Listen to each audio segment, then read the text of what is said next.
Hello and welcome to Living Your Best Life with Parkinson's. Again, I'm Sarah Osborne. I'm the Director of Community Education and Outreach with the Parkinson's Foundation.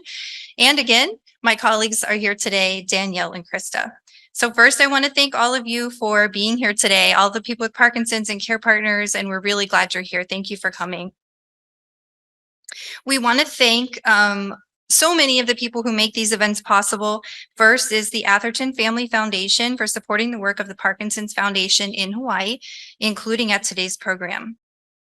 I also want to thank our sponsors who are here today, AbbVie, Acadia, and Medtronic for their generous support.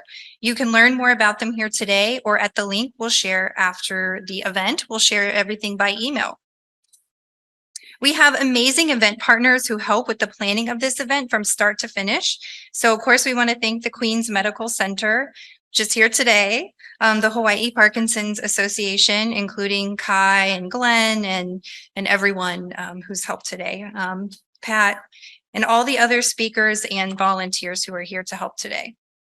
So a little bit about us. The mission of the Parkinson's Foundation is to make lives better for people living with Parkinson's today until there's a tomorrow without the disease. And we fulfill this through what we call our 3 pillars, which are better care, research, and education and advocacy. So how do we fulfill that mission? We provide free resources, including our website, which is parkinson.org, the educational book series, webinars, podcasts, a hospital safety kit, which is also called Aware and Care, our newly diagnosed materials, and then our toll-free helpline, which is 1-800-4PD-INFO. Our global care network creates more opportunities for people with Parkinson's to access high-quality care and more opportunities for health professionals to advance and share their knowledge. The network delivers care to nearly 200,000 people annually. The Global Care Network consists of centers of excellence and also comprehensive care centers, but both must demonstrate exemplary multidisciplinary care, and the Queens Medical Center is a comprehensive care center here in Hawaii. The Parkinson's Foundation newest research project is PD Generation, which is a no-cost genetics test available at home or in participating clinics for people with a confirmed Parkinson's diagnosis. That website is parkinson.org/pdgene. And Queens can also provide more information, or we have information at our table as well. So we hope you'll stay connected to us on our website, social media channels, by phone, email, through our helpline. This is our information. Of course, feel free to take photos of any of these or just, ask us for the information. We're happy to provide it. So a few housekeeping items. Again, remember to get your parking validated. Lunch is going to be at noon. We have cards on your table for the Q&A. You can turn them in at the Parkinson's Foundation table. We'll have a moderated Q&A at the end. And then again, remind you that we're recording, but not the audience. We will post this on YouTube after, and we'll share the link with everyone. So we have a really fantastic program lined up for you today. We're going to talk holistically about Parkinson's, from lifestyle topics like improving sleep, to nutrition and exercise, to medication, surgery, and research updates. It's a very comprehensive program. And also to where and how to access resources to live a better life with Parkinson's. So this program actually won't contain like a Parkinson's 101 or a Parkinson's basics, but we do have a lot of videos on our YouTube channel if you ever want to find a specific topic. So a little bit about this topic. This definition is actually from Dignity Health. It's very much in line with most of the other definitions that are out there. In a nutshell, holistic health is about caring for the whole person, including the physical, mental, spiritual, and social. And holistic health care is about understanding how these aspects work together and then treating the whole person using a variety of options, of course, depending on the person, from medications to surgery, diet, exercise, counseling, to things like massage and so forth. In Parkinson's, holistic care can improve symptoms towards the larger goal of people with Parkinson's and caregivers living a better quality of life with Parkinson's. So today, hopefully you'll hear some things that you're already familiar with as a refresher and a reminder. And we also hope that you will maybe meet someone new or learn a new tip or walk away with a deeper understanding of some of those treatments and therapies that are available to you. And so with that, I am happy to introduce our first session and speakers today, Michiko Bruno, who's a movement disorder specialist, Katie Wong-Thipkonga, who is a physical therapist, and Fay Gao, who is a movement disorder specialist as well, all from the Queens Medical Center. Thank you, Queens.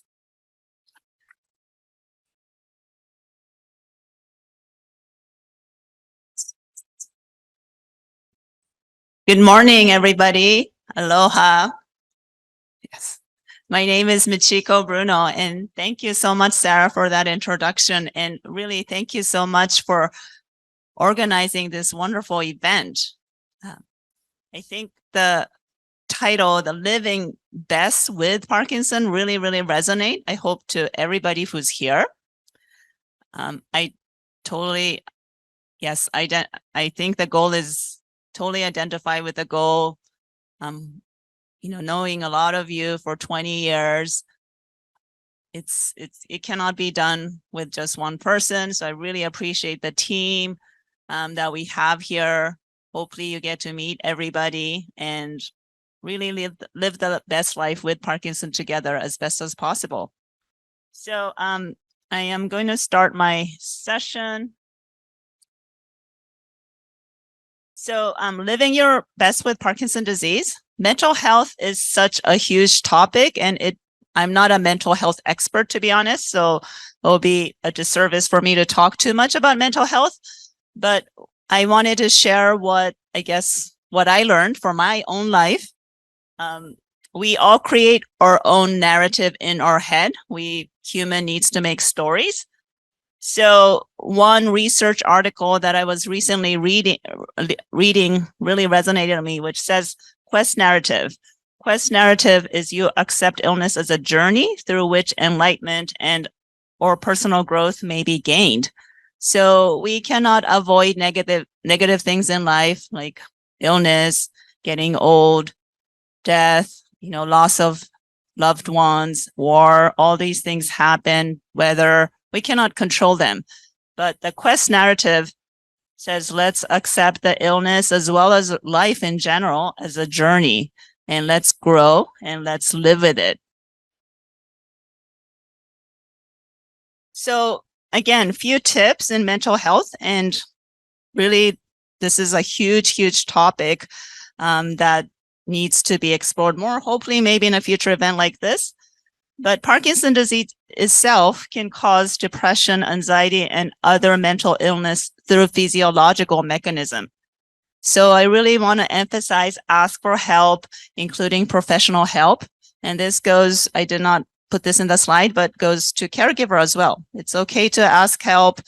Let's get through this together collectively. When we're together, we have more power. So don't hesitate to ask professional help or any other help and explore resources. So I think events like this is extremely, really, really helpful. And then I just wanted to write like a little tip, what I do myself for my mental health, that as a fellow human being, I just wanted to share this, not as a professional providing physician, just as a fellow human. For myself, there's something called psychological sigh breathing. So this is actually shown in research. If you double inhale followed by long exhale, it changes the chemistry in the brain, and it relaxes you. So it's actually opposite of take a deep breath. You're supposed to inhale and then exhale longer. So whenever I get upset, I try to do this in my head and try to breathe, do a long exhale, try to relax. We all have negative emotion. It's okay. Try to acknowledge that, anger, sadness, frustration, and just pause. And if possible, which is easier said than done, ask myself why. For me, at least, commonly when I have negative emotion, it's fear, lack of control, uncertainty. A lot of times it's fatigue and hunger, honestly. Whenever I fight with my husband, he usually says, okay, just eat a cookie. So, so we're all like physical beings. So when we're tired or hungry, or sometimes maybe medication can make you negative. So just kind of acknowledge, pause, And then if possible, again, try to change the narrative. A lot of times I'm telling myself a story. For example, my husband misplaced this thing, but actually, in fact, it was me, but I was kind of blaming my husband. I'm sorry, my husband is coming out here a lot. He's a great guy, but since he's not here, I blame him a lot of my things, my life, but it's actually a lot of times it's me. So yeah, don't blame others. And I try not to accept I cannot change others. They have their own stories, but try to accept them, be grateful for them being in my life, grateful for other things like nature. We live in beautiful Hawaii, so even if I had a stressful day, just try to, enjoy the beautiful weather, prioritize my values. I tend to want to say yes to everything, but have to sometimes set boundaries. Control what I can. There's a lot of things I can control. For example, exercise, diet, as best as I can, and then try to live one day at a time. And then appreciate relationships and connection, including today. So I think it's great that we have this meeting. Really, really appreciate everybody coming. So I'm going to really, with that, switch topics. Mental health is a huge topic. So please consult, talk to your doctors, talk to professionals, talk to your family, friends, find some safe space for yourself. And again, I'm not expert, so I'm going to go into my next topic, which is sleep. So today's topic is about, usually when you come to doctor's office, I may talk about medicine, surgery, but we wanted to really focus on holistic life. And so my first topic is sleep, and we're going to have excellent speakers talking about rest of the lifestyle. But one thing we wanted to focus on sleep is it's very physically common in Parkinson's disease. Up to 2 in 3 people with Parkinson have trouble sleeping. So again, there's different type of sleep problems.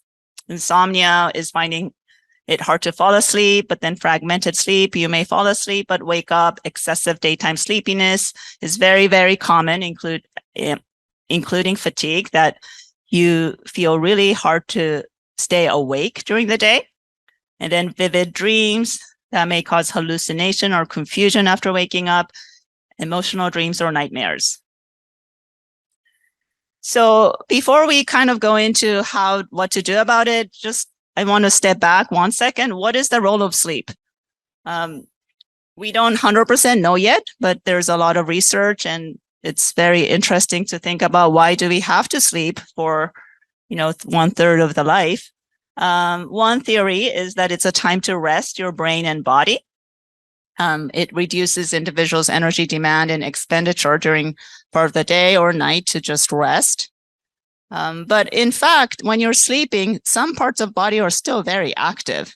So the brain is resting, but different parts of body may be still active.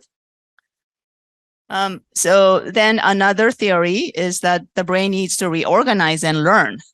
So when we have lots of experience during the day, the neurons have to sort of reform. Kind of, it's like, I think of this as a cleaning up. You make a mess in the office, then the cleanup crew comes, and I guess it's in the next section too, but consolidate the information in a neuronal level.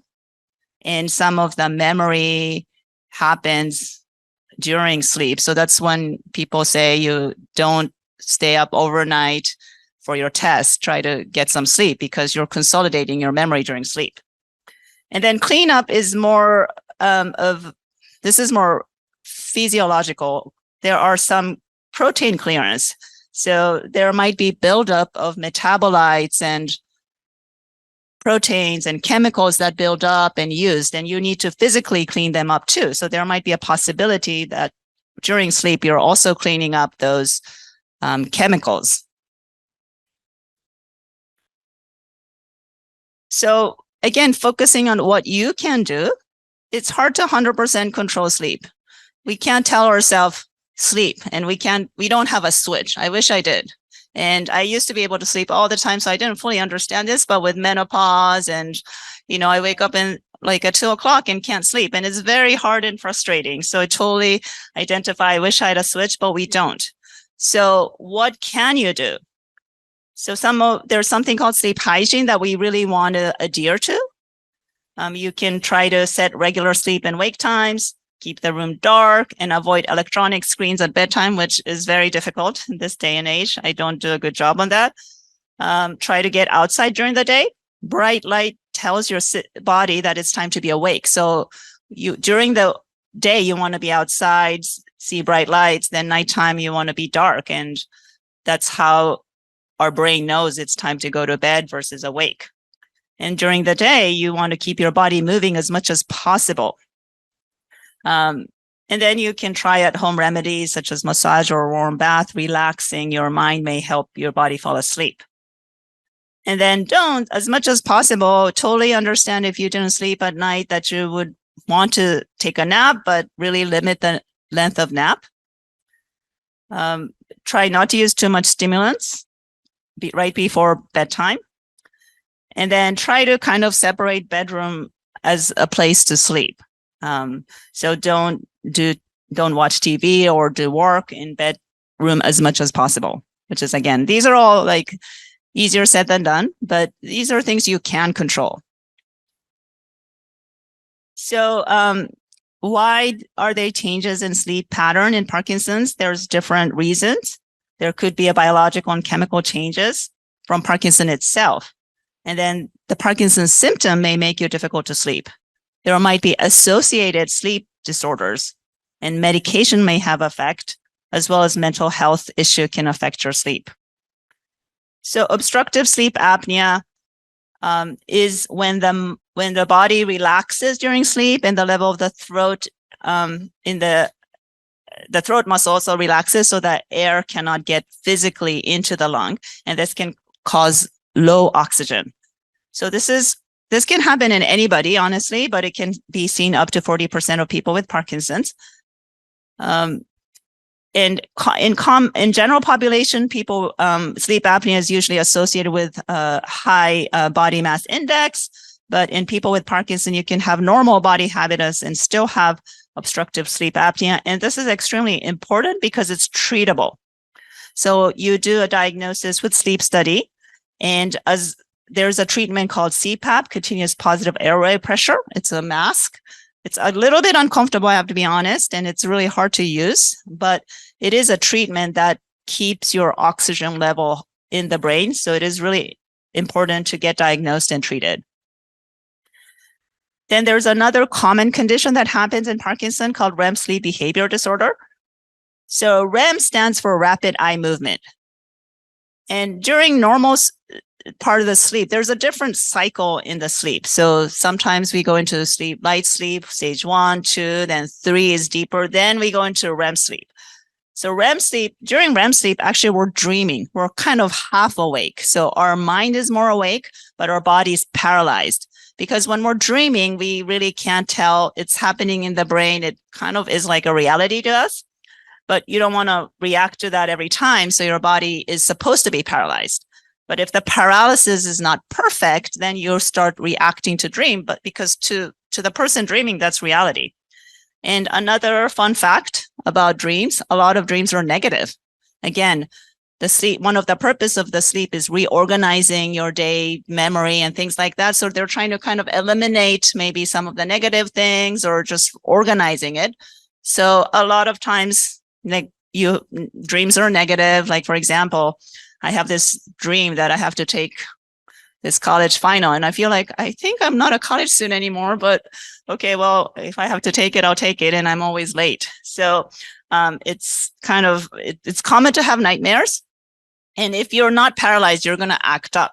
So the problem is that the people with REM sleep behavior disorder might not remember this because they're sleeping, but they might shout, kick their bed partner, grind their teeth, sometimes have violent behaviors.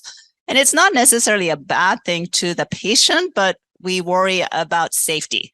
So if you're just kind of having nightmare, it's not a big deal. But if you fall out of bed and get injured, that's what we worry most about. So safety is extremely important. sometimes the REM sleep behavior disorder could precede Parkinson's. So that's another part of research that is going on right now to try to identify what is the risk. Is this an early sign? So yeah, so stay tuned for more research. And the treatment is, again, trying to be safe. Environmental adjustments is most important. There are medication we can try, but again, there's a pros and cons of medication. So I think the theme of this conference today is that while there are medication, we want to do everything we can in lifestyle and environmental as well. So another thing that can happen is called restless leg syndrome. And this can also happen with or without Parkinson, but there is an urge to move your legs. So it's described as pulling or creepy, crawly or throbbing. It's just uncomfortable feeling, and it could be very irritating. So the sensation usually occurs when you're lying down or in bed or sitting for long periods of time, such as watching a movie or in an airplane ride.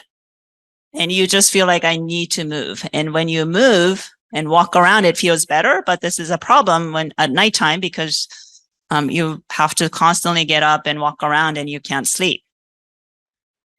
So the people with the difference between something like neuropathy or pain or back issue is that usually with RLS, if you move around, it feels better. And you're moving to try to alleviate that sensation. So the treatment, again, getting regular exercise in general, but avoiding a heavy exercise right before bed, sleep habits that we already talked about. Sometimes it could be difficult to treat, so sometimes we have to use medication. Okay. Is that? Sorry. Okay, so I'm going to finish there and move to the next speaker, which is Katie. We're so excited to have her.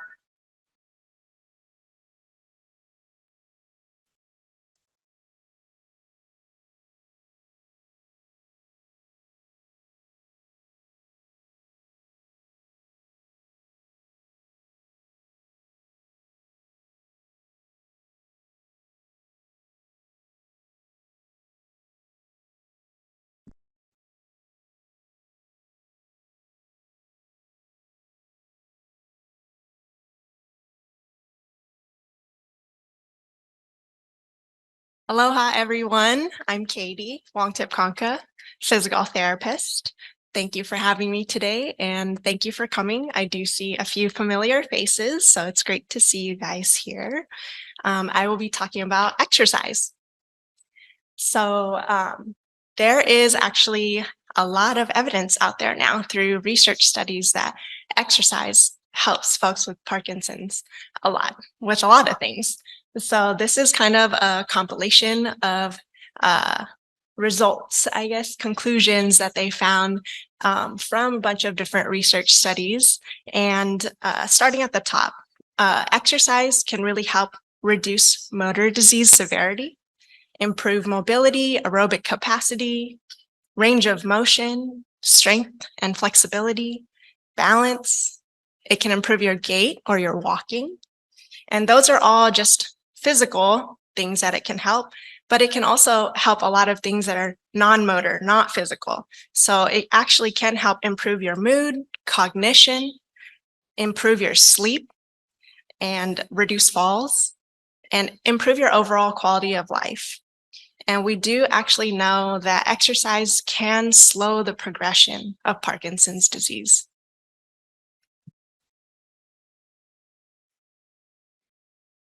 So exercise helps with neuroplasticity. Neuroplasticity is your brain and your nervous system's ability to adapt and change based on the environment and experience and stimuli. And the stimuli should be ongoing. It can't just be a one-time deal or every now and then, but consistent so that the change may continue to occur. There's a couple of ways that you can think about the dopamine in your brain and what's going on with Parkinson's disease. One way to think about it is little factories. So if you think about having little dopamine factories in your brain, by the time that you start having motor symptoms of Parkinson's, you've already lost 50 to 80% of those dopamine producing cells. So 50 to 80% of those factories have kind of already shut down. So the great thing though is with exercise, you can start to ask the remaining factories to do more work. So it's a supply and demand issue. So if you demand more dopamine to be produced via your activity and exercise, then the factories are going to be like, oh, snap, we need to produce more dopamine. So the factories that were kind of scaling down because of lack of activity will start to ramp back up. And then the ones that were already working well will actually start to become more efficient in producing the dopamine. So with exercise, you're just asking the factories to produce more in order to be able to move better. Another way to think about it is a gas tank. So the degenerative condition of Parkinson's means that the capacity, the size of the gas tank will decrease and get smaller over time. And then with the activity level that you do, that's how much you're filling up the gas tank. So regardless of what size the tank is, if you're moving more, you're filling up your gas more so that you can drive further and the car can keep going. And so when you think about it this way, you realize that, oh, exercise can help regardless of what stage of Parkinson's you're in. So even if you're really, really early stage, you just got diagnosed, keep exercising to keep that capacity, the size of the gas tank as big as you can keep it. Because once it starts going down, we can't quite get the capacity back. But then research also shows that people with the most severe symptoms of Parkinson's actually benefit the most from exercise. So whether you're early or later on in the game, it's never too late to start exercising and start moving again.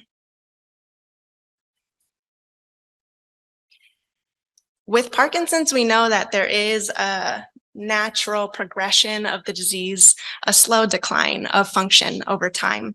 That will be that purple line that you see. Then there's also the potential of going down the red line, which is a faster, steeper slope down, a faster decline due to just deconditioning or disuse. So the goal with exercise is to get yourself up to that purple line and keep moving as optimally as you possibly can, regardless of what point of the disease you're in, that you don't start declining faster than you necessarily need to because of just disuse or inactivity. And a small plug here for physical therapy. Also, it's recommended that you check in with a physical therapist every 6 to 12 months just to kind of check your movement system, see how you're doing, get some individualized guidance on things that you can do for exercise, but also other things like helping with balance and safety and modifying your home, things like that. So just keeping those arrows where you're making sure that instead of going down the steeper slope of the red line, you're really pushing up towards that purple line and moving as optimally as you can at any point in time. The Parkinson's Foundation and American College of Sports Medicine has come up with this exercise guidelines for Parkinson's. It might look a little small for you guys right there, but if you just look online, you'll be able to find it on a search. You could just search Parkinson's exercise guidelines and it should show up. They've basically, through research, found that these are 4 main categories of exercises that are most beneficial for people with Parkinson's. It is aerobic activity, strength training, balance and agility and multitasking, and stretching. So in aerobic activity, I think actually this is probably the most important one. It's recommended that you do a continuous or rhythmic activity like walking or jogging or bicycling, swimming, aerobics class, anything that kind of gets you breathing a little bit harder and feeling like you're working a little bit hard. Strength training is any exercise that strengthens your muscles. So that could be with weights, it could be with resistance bands, it could even just be with body weight, just moving. Balance, agility, and multitasking. So that's moving in different directions, weight shifting. And this could be things like yoga, tai chi, dance, or boxing. And then with stretching, it could be sustained stretching or dynamic stretching. And they also include breathing in this category as well. The recommendation is to have the magic number of 150 minutes per week of moderate to vigorous intensity exercise. So if you spread that out, which it's recommended to spread it out instead of doing it in 2 days only throughout the week, but it would be like 5 days a week, 30 minutes each, and 2.5 hours per week. And moderate to vigorous intensity is, like I mentioned before, you're kind of breathing a little bit harder and you're working a little bit harder than just sitting here. And that's where you'll get the most benefit. And if you're kind of far away from these recommendations, don't worry, just kind of work your way up slowly to them. But if you're already here, awesome, keep it up. It can be difficult to start exercising or maintain a good exercise routine. So I just wanted to throw in a couple of tips here for you folks to try and keep the exercise consistent and regular, because that's how we know it's going to help you the most. So you want to schedule it, put it in your calendar, put a time, make it routine. So do it regularly. Attend therapy, physical therapy, occupational therapy, to help give you some tips and guidelines, places to start, or how to modify or adapt to where you're at. Attach the exercise to existing habits. So you can stretch every time you brush your teeth, or before you have breakfast, do your exercise routine, or after you eat dinner, go for a walk. Just attaching it to things that you already do each day so that it's a cue to remind you to get moving. Start real small, little baby steps, and work your way up. And a lot of people, it helps if you have an accountability buddy or partner. You can do exercise groups or go to a gym, pay to go to a gym or get a trainer. Sometimes money helps people, so they don't want to waste their money. And definitely enjoy it. Don't torture yourself. So do things that you enjoy so that you can continue to do it. So the main keys really is here. So make it challenging so that you are working hard in order to actually get the benefits from the exercise that you're doing.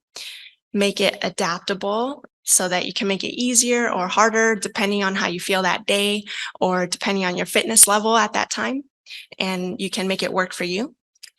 And definitely make it enjoyable. So sometimes people wonder, what's the best kind of exercise that I can do? And the answer is the kind that you can continue to do, because whatever you can do to move, that's really what's going to help you the most. So keep on moving. Thank you.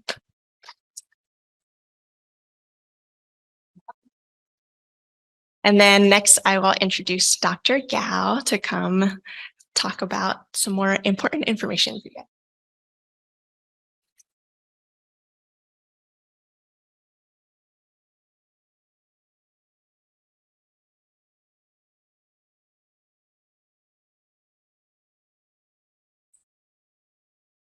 Okay, thank you for having me.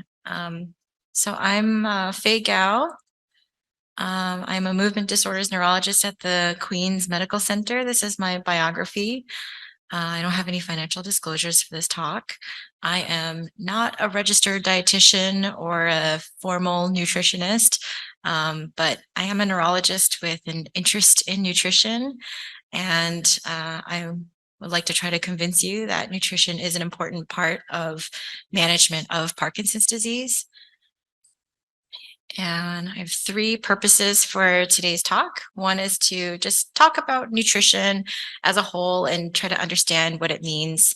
It's a very popular but somewhat nebulous and vague term, so I want to try to break it down.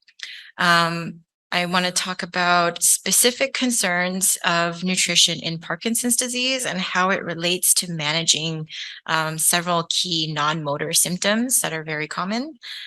And then finally, I'm going to discuss some popular diets and the research behind them to essentially try to provide some science behind the recommendations and guidelines that we have to counsel people about nutrition.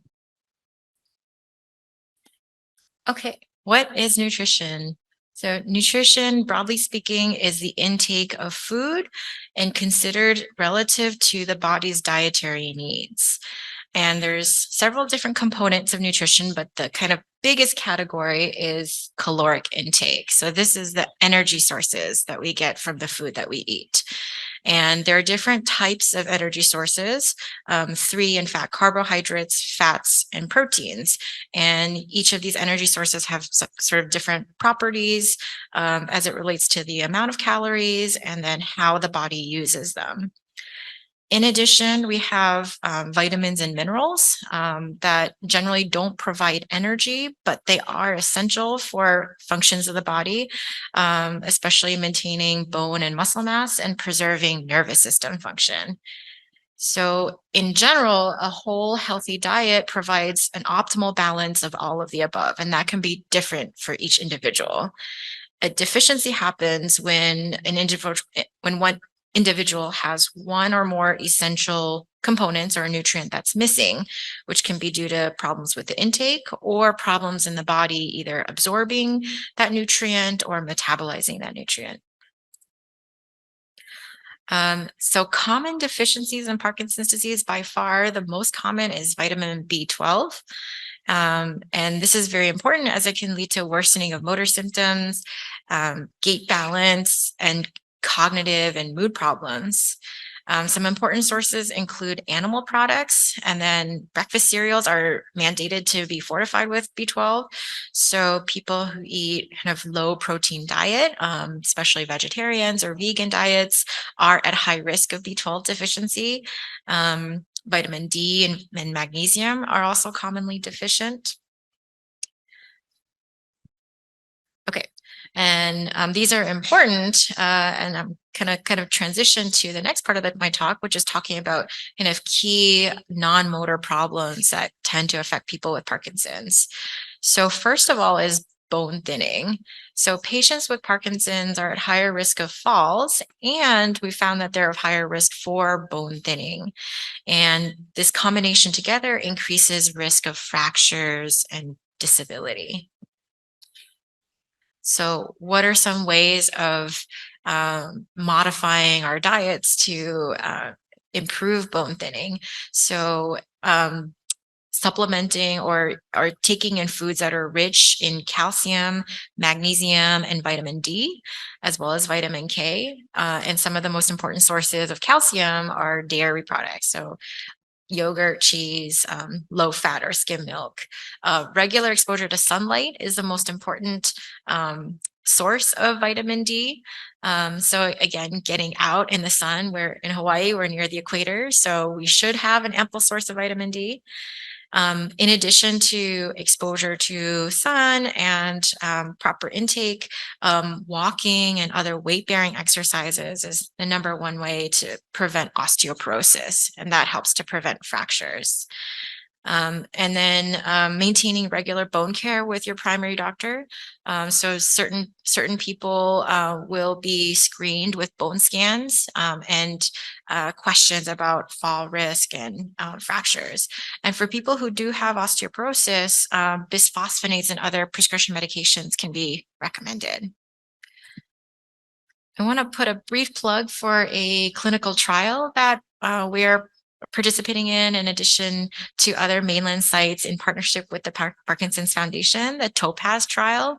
And what the TOPAZ trial is looking at is, can a one-time dose of a bisphosphonate in people with Parkinson's prevent fractures regardless of whether they have osteoporosis or not. And this is a really exciting trial because if there is a protective effect found, then it will become standard of care for us to actually recommend everybody with Parkinson's take this medication. So for more information, I think we have some flyers at the Queen's event with Emma manning the table. Okay, dehydration, very, very common. Who here gets enough water every day? Yay, okay, I see one hand. So what are the ways PD increases risk of dehydration? So there's a lot, right? Swallowing difficulties, trouble with mobility, limiting your access to water, bladder issues oftentimes prevent people from drinking water even when they feel thirsty, because they don't want to wake up multiple times overnight. I mean, who does, right? And then, of course, medications and treatments for Parkinson's can also impact people's ability to hydrate. The consequences of dehydration can be severe. So the number one kind of consequence is orthostatic hypotension. And what this means is when your body doesn't have enough fluid, it can't maintain blood pressure, especially when standing up. So who here has experienced feeling lightheaded or dizzy when standing up? Yeah, I do all the time too. And when I feel that, I know it's a reminder that I'm not getting enough hydration. Long-term consequences of that are fatigue, confusion, and then chronic damage to organs, especially the brain. So this can actually impact our brain function, both when it comes to regulating physical movement and cognition and mood. So generally, people need at least 8 glasses of fluid per day to meet kind of the recommended amount that their body needs to regulate their fluid level. And I think lifestyle kind of modifications and strategies are key to maintaining this goal. So always having access to water near you. I saw Katie bring up her water bottle with her, and I commend her, and I forgot mine at home. So I'm already dehydrated right now. So don't take my example. Increasing salt intake can help. It's sort of a way to tell your body that it's thirsty and increase that drive, and also tells your kidneys to hold on to more water. Up to half of that fluid in a day can be fruit juice or vegetable juice without any added sugar, or electrolyte drinks like Gatorade, which again helps give that salt and thirst. But generally, most of that fluid should be water. Problems with swallowing and problems with bladder control, don't ignore these, because these can have treatments and methods of management. So I always recommend patients, talk to your Parkinson's doctor, review your medications with every visit, and there are ways to help manage everything else to improve your ability to hydrate. Okay, constipation, also very, very common in Parkinson's because of slowing down of the GI system. And for most people, this is sort of a mild and annoying problem, and other people it can be really severe and extremely disabling, can require multiple ER visits for extracting bowel movements that can't be passed normally, and rarely might even require surgery. While I often end up prescribing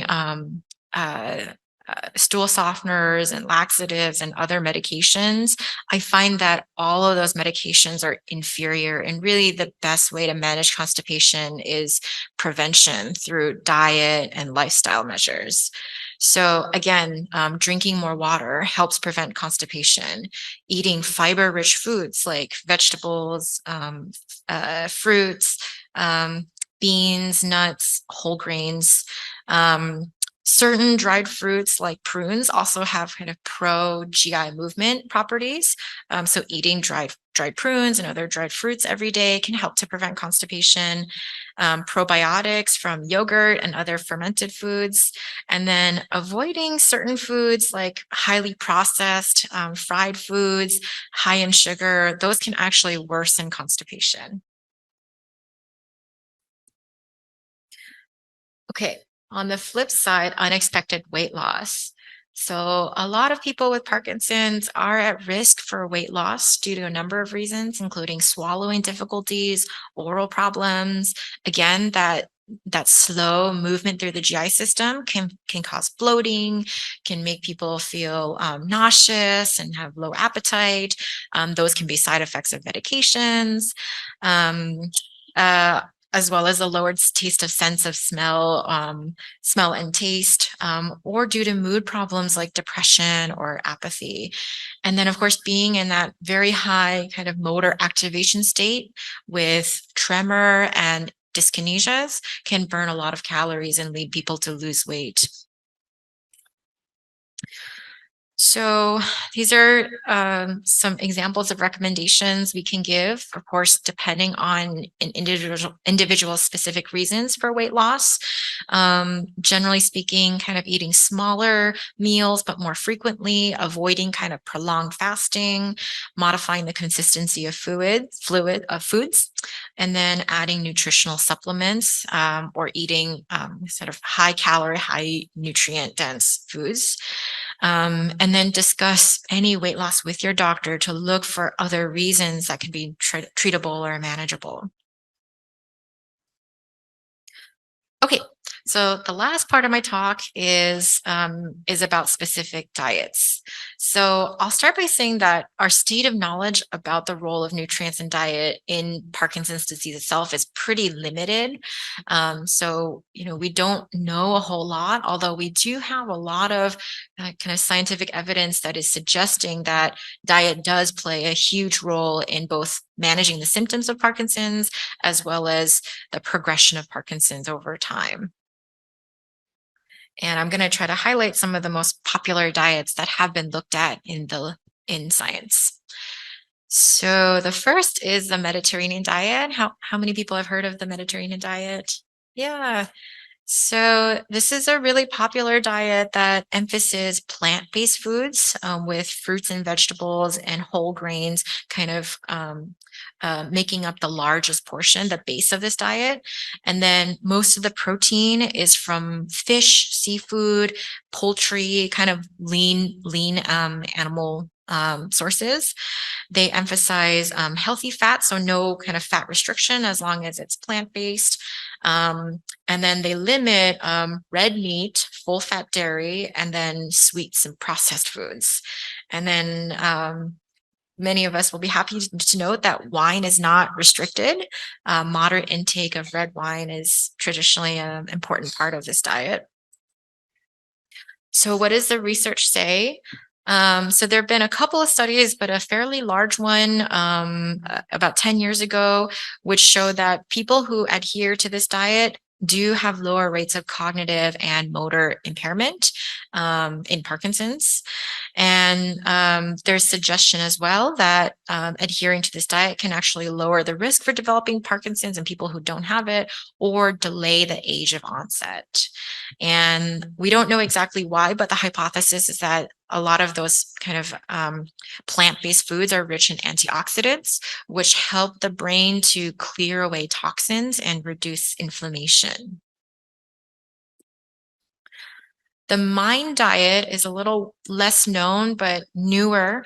It's sort of it was sort of a created diet made by nutritionists and researchers, which mixes the Mediterranean diet and the DASH diet. And the DASH diet is a cardiac diet, which was created specifically to lower blood pressure. So this is thought of to be kind of more targeting the brain and the heart. But the premise is the same. So a lot of whole grains, vegetables, fruits, and low-fat dairy.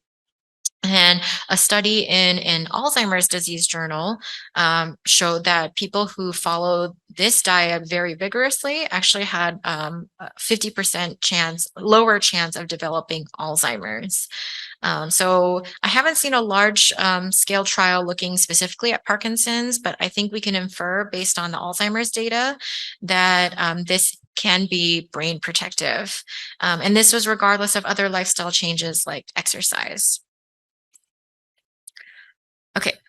The ketogenic diet is a popular diet which promotes minimal carbohydrate intake. So instead of using carbs as a primary energy source, they use fats and proteins. So this diet really emphasizes meat of all kinds, eggs, dairy, as well as oils, plant-based oils. And it doesn't completely restrict vegetables, but focuses on the low-carb vegetables. And there's kind of some short studies, including this one in the Movement Disorders Journal, that actually compared Parkinson's patients with either a ketogenic diet or a low-fat diet for 8 weeks and just examined how they felt during the diet. And both groups did feel better in terms of motor symptoms, but the ketogenic group actually felt better with several non-motor symptoms. So fatigue, cognitive impairment, sleep, they felt better. However, they did feel worse in terms of tremor and irritability. So ultimately, the long-term safety and efficacy is unknown. So we don't really know if this is truly brain protective. Okay. And then intermittent fasting, I wanted to highlight this because I have a lot of people ask me about intermittent fasting. This is not a diet per se, but more a pattern of eating where you eat within a certain period of the day, and then between those periods, you don't eat at all. And the idea, and there's many ways to do this, but the idea is that by fasting, you sort of force your brain to enter this starvation mode, which triggers kind of other processes that enhance neuronal regeneration.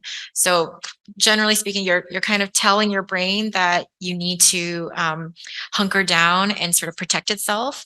And there's been some studies in mice that actually shows that fasting enhances their regeneration, so their healing process.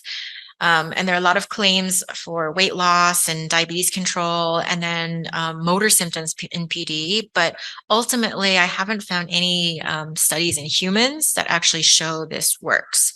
So in general, I actually am cautious about fasting because a lot of our patients already have issues with restricting food intake, right? With loss of appetite, nutrition, and dehydration. So I generally steer patients away from it until I see more evidence. Okay, and then very briefly, some foods that have been shown to be harmful in Parkinson's. There's a few, but the kind of biggest one is milk. Sadly, I love milk. But milk, especially high fat, full fat milk and cream, does seem to be pro-inflammatory to the brain. And that's been associated with kind of a higher risk of developing Parkinson's, as well as a higher risk of cognitive problems like dementia in people who already have it. Now, interestingly, this risk is lower with low fat milk. So skim milk, low fat milk, and then it doesn't appear to extend to yogurt or cheese either. So that's, for some reason, the fermentation process helps remove those pro-inflammatory compounds. High sugar foods and then saturated foods or highly processed foods with saturated fats, we've also shown to be pro-inflammatory. And then red meat. Okay, I'll just spend 1 minute talking about protein consumption. I know this is a topic of quite of interest. So protein consumption can interfere with levodopa absorption. It's often not necessarily a problem in patients with earlier mild disease who have a great response to medication, but oftentimes later in the disease, patients can start feeling like protein interferes with how their medication works, and then they feel off times related to eating. So many patients have to take medications on an empty stomach or really time the administration of medications, or else they won't feel the full benefits. Low protein diets have been looked at in patients with Parkinson's, and they can help to improve motor fluctuations without necessarily forcing people to eat less or smaller meals. Occasionally this can be a good idea recommended, but again, it has to be done very carefully, ideally with the help of a registered dietitian to just make sure that all of the nutritional components are being met. Okay, so that's my talk. In conclusion, our understanding of nutrition and Parkinson's is, still under study, but its importance is well recognized.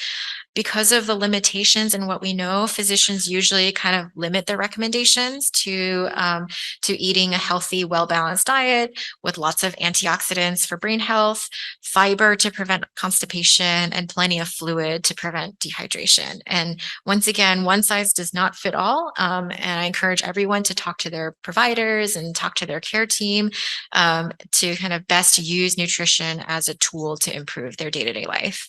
Thank you.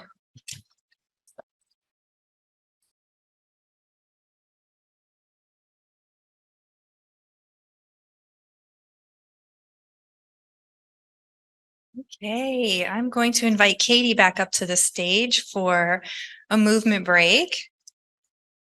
So we'll just start with gentle stretching first, kind of get you guys more awake, and then we'll get into a little bit more movement after that. And of course, whenever you're doing any stretches, it should just be gentle, easy. It should feel good. You might feel some tension, but no pain or discomfort. And you're the boss. So you decide how far you want to go, how long you want to go, modify whatever I say as needed. Okay. For the first one, actually, let's do a little bit of breathing, kind of like how Dr. Bruno and I had mentioned in our talks. So if you'd like, you just put your hands on your stomach and try and breathe into your diaphragm, into your stomach. So you can breathe in through your nose, fill your stomach with air, and breathe out through your mouth. I like to tell people to imagine there's a little balloon in your belly. As you breathe in, you want to let the balloon expand and get bigger. And as you breathe out, you want it to deflate and get smaller. So just a few comfortable breaths. In through your nose, out through your mouth.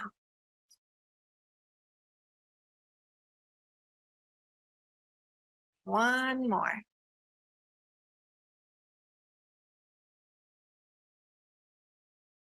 Okay, and then let's do just a few neck and shoulder kind of stretches. If you want to just look down towards one hip.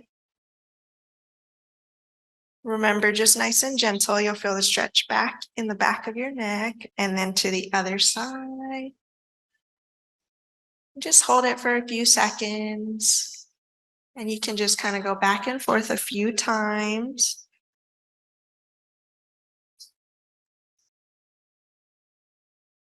Should feel pretty nice after staring at the screen for a bit. And then go ahead and look straight ahead again. And we'll tilt your ear to one side. And the other side. Feel the pull on the side.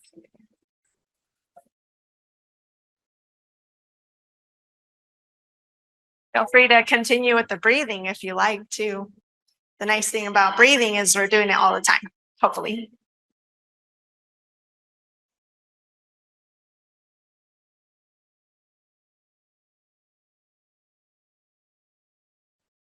And then let's just turn your head side to side. So look into the left.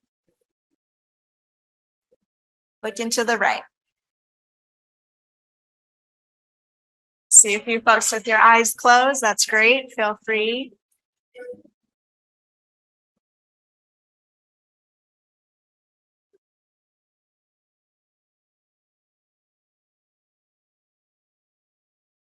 You'll probably see how tight my muscles are too. I need this too. And then if you would like to scoot forward a little bit in your seat, we can do some shoulder rolls. You can either roll them backwards, or if it feels more comfortable, you can just kind of squeeze your shoulders straight back and then relax. Whatever feels good to you. Just holding it for a couple seconds if you're squeezing, and relaxing. The nice thing about this one is it helps you just to sit up nice and tall without you really thinking about it.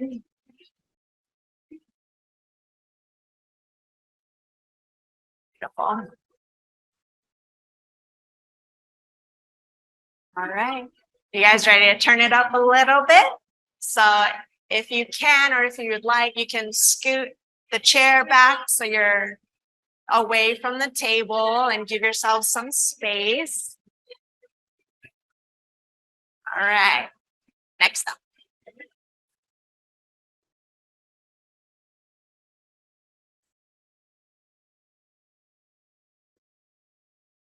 Stay familiar with this one. All right. Okay, so you guys can sit at the edge of your seats. Safety first always, so do whatever you feel comfortable with. And then keep your feet nice and wide. And then we're just gonna put your hands on your knees and just lean forward. Get your chest forward and then come up, and you can open up your arms nice and wide. Nice. Forward and up.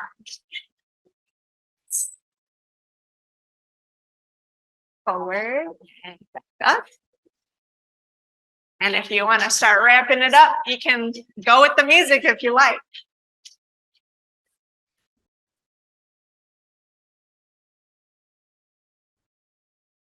Nice.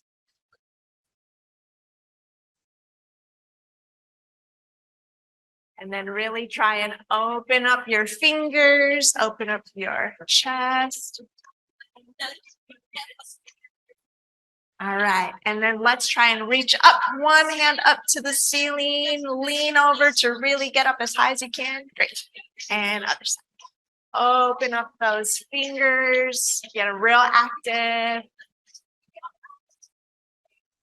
Beautiful. And if you feel good about it, you can even kick out the leg on the side that you're reaching to really get a couple more inches up. It's beautiful. Reminder to do what feels good for you.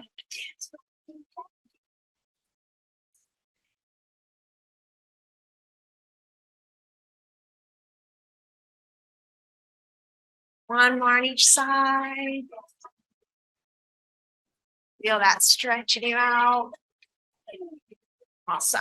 Okay. And then let's go back to the middle. Open up your arms nice and wide. Try not to hit any neighbors. And then we're going to clap over to the side. Open up and clap to the other side.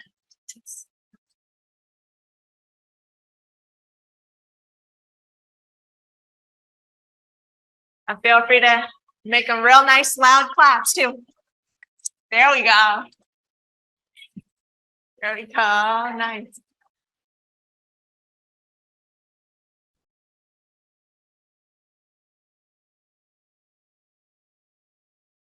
Awesome, guys.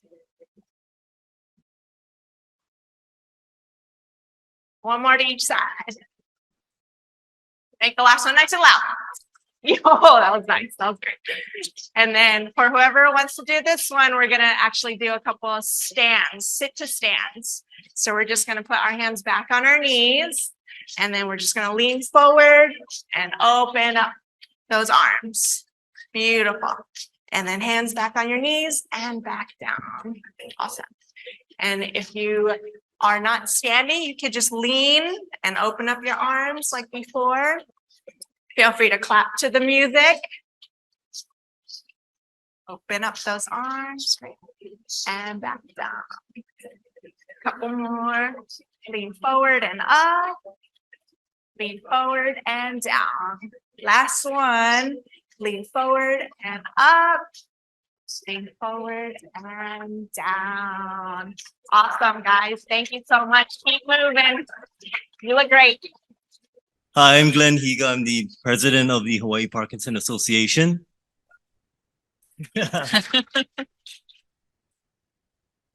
My fan club is in the back. Thank you very much. And I'm Brittney Taoka. I'm a nurse at the Queens Medical Center. I work with Dr. Bruno and Dr. Gao at the Parkinson's Disease and Movement Disorder Center.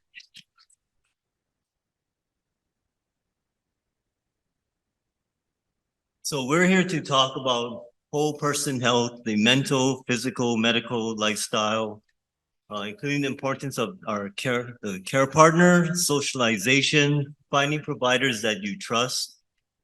And we're connecting the resources mentioned in sessions 1 and 2 together and finding community and support. So let's see. Like, you want to talk about yourself first? So, Glenn, can you tell us a little bit, or what are some of our local resources for exercise specific to Parkinson's disease? Yeah, so there are a number of classes and facilities that have specific exercise programs for Parkinson's. They are the YMCA, for example. There's Rock City Boxing, Fitness Therapy Hawaii, where I work, Orthosport and physical therapy places around here. But yeah, Brittney, let's get to know you first. Yeah, we forgot that part. Okay. I've been a nurse at Queens Medical Center for 10 plus years now. But with the last 3 years being in Parkinson's disease and movement disorders, I've learned a lot being there, and I've got to meet a lot of great people and come to learn that Parkinson's disease is quite prevalent. And my passion has always been to bring hopefully resources to underserved places. And I consider Hawaii one of those underserved places, as we are in the middle of the ocean. And my goal is to help bring over cutting edge technology that you would normally have to go to the mainland for. Thank you.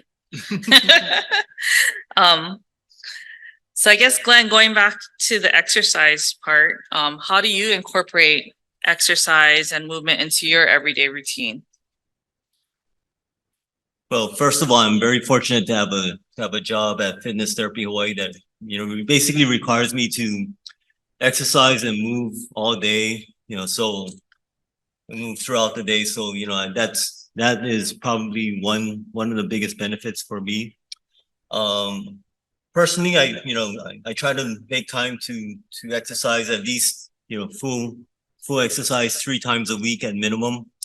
A couple times a week, I try to lift weights 2 or 3 times a week for about an hour. Friday mornings, I do a high intensity workout with 2 training partners who also have Parkinson's over at Fitness Therapy Hawaii. We do strength training, balance, agility, cardio, boxing, cognitive, and flexibility. So kind of like what Dr. Ross was mentioning about the benefits of high intensity exercise, that is what we do. And as he talked about the gamer sizing element of the exercise, we also have a machine called a Smart Fit that actually does a lot of those things as well. So it does a lot of like cognitive work as well. And finally, I also play softball once a week, which is really great for me physically and mentally. Playing a fairly competitive league, and been playing in this league for I would say about 30 years now. Yeah, so I'm one of the old guys in the league. So. Wow, that's really impressive. And Glenn, are there different types of things that you do to incorporate into your everyday routine, specifically for your mental health? Well, first thing I do is when I get up in the morning, my feet hit the ground, I tell myself, it's going to be a good day because my feet hit the ground. So that's the first thing that I do. But, I'm really process driven. So I try to do the same things each morning. Helps me normalize my busy day, my ever-changing schedule. So that's what I do. Working, having Parkinson's, being the president, of the Parkinson Association, also working daily with people who have Parkinson's as well through the training. I try to find meaning and purpose of why I have Parkinson's, and it just reminds me that I'm very blessed to be able to positively impact so many lives, here. I know there's a lot of my clients here, and I'm really appreciative of their support as well. Yeah. So, and then I think most importantly, I try to stay true to myself and who I am. Yeah, I'm a local boy from Kalihi. I like to hang out with the boys, drink, have some beers, all that stuff.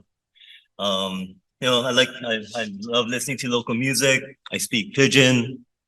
I watch sports. I play lunches. So I'm just like everybody, every local boy here, and that's how I stay. That's how I keep true to my for my mental health. And yeah. Awesome. Thanks, Glenn. So Brittney, are there local resources for mental health specific to Parkinson's disease? Mental health is a very challenging thing that it needs to be addressed. And within Queens Medical Center, we do have a strong mental health program. We have different programs which help us to evaluate and figure out, potentially where you could receive help. And we've also been growing our psychological services, specifically within the neuro department at Queens Medical Center. We now have a neuropsychologist, Dr. Tracy Umaki, who has joined our team. So it's always an ever growing and ever expanding thing that we are still trying to figure out a lot of the more local resources. But as time goes forward and as we get to know and learn about our different communities more and more, we hope to expand that network. Great. Awesome. And Glenn, as we know, it takes a community to care for patients with Parkinson's disease. How do you build and continue to build on this network? Yeah, so my network, I think it's a little unorthodox because it's not the traditional network of providers, but besides my neurologist, Dr. Bruno, and my primary care physician, I have a fitness trainer who really looks out for me both physically and mentally. I have a group of friends that also have Parkinson's. We all share best practices together. We laugh together. We laugh at each other. Sometimes we cry with each other. Sometimes we cry because of each other. And we've all, for the most part, we've all become active ambassadors in the Parkinson community as well. So we all share that as well. But I also have a number of friends who don't have Parkinson's, and through conversations, they become well versed in what my journey is with Parkinson's has been through. So I think it's everyone's care team is individual, just like everyone's Parkinson's is individual. And I think you just need to find what works for each of one of you. Brittney, what type of resources are available to patients that live in communities, including rural areas? As you all know, living in Hawaii, we are a state of islands. So living in rural communities is more often than not what we encounter.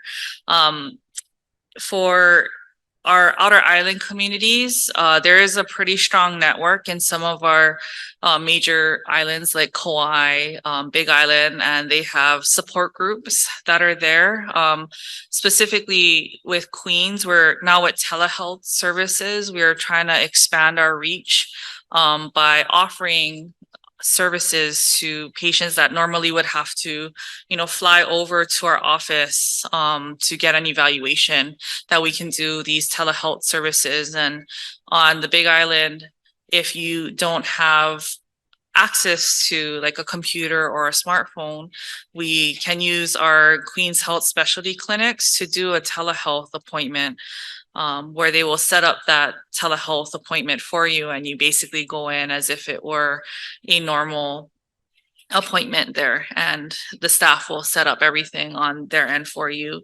We're also, as you all know, we're working with Sounding Joy in our community grant, and we're hoping to go out to rural areas to be able to provide that music therapy option for some of our patients. And we've been also trying to go out to the different support groups that are out there to let them know that at Queens Medical Center, we have this Parkinson's Disease and Movement Disorders Center now, and we would like to help in any way we can, including, you know, hopefully eventually in the future, even going out physically to other places. Currently, Dr. Gao right now will go to Queens West once a week on Fridays to help out that community instead of having people travel all the way into town. As you know, it can be quite gruesome with the traffic.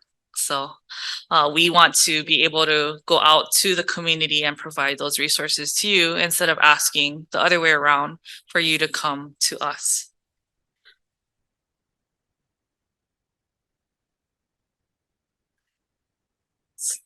So Glenn, how do you prepare for a doctor's appointment? So yeah, I thought about this question in a couple ways. How do I prepare and how should I prepare? So first thing I do how do I prepare? So I usually write down notes beforehand about my symptoms, what's changed, what's improved, or stayed the same. Also take note of my on and off periods to see if an adjustment in my medication is needed. And so that's the two things. And you know, this may or may not be a good idea, but I make sure that my medications are working properly when I see my doctor, so I feel really good. Because you know, who wants to look bad in front of their doctor, right? You know, so everyone wants to look good in front of their doctor. Is that a good thing, Brittney? I guess so. Dr. Bruno's not here, so how should I prepare? You know, I think I need to ask more honest questions about one, how do I compare to other patients that she has that are similar in age, similar in lifestyle? Yeah, because again, we're all different, but if I can see how I compare to someone that's similar to me and what I do, then I think that'd be better. And then the other question I would ask is what can I do to manage my Parkinson's better? I think that's a question that I probably need to ask. So Brittney, what do you wish people would ask in a visit?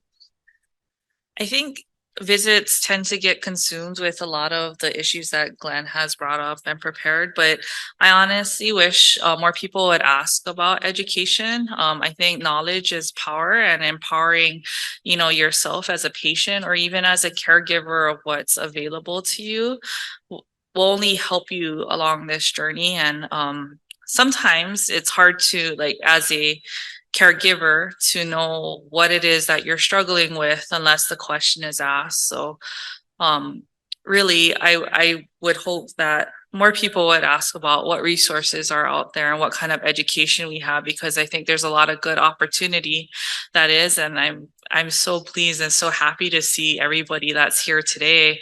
And it just shows that how many people are wanting to learn and willing to learn. And we would like to continue to serve that and continue to educate people on what we have here, because there are, even though we are a small state, you know, there are resources here. And if I don't know the answer, or, you know, my colleagues don't know the answer, there's always a way to find out.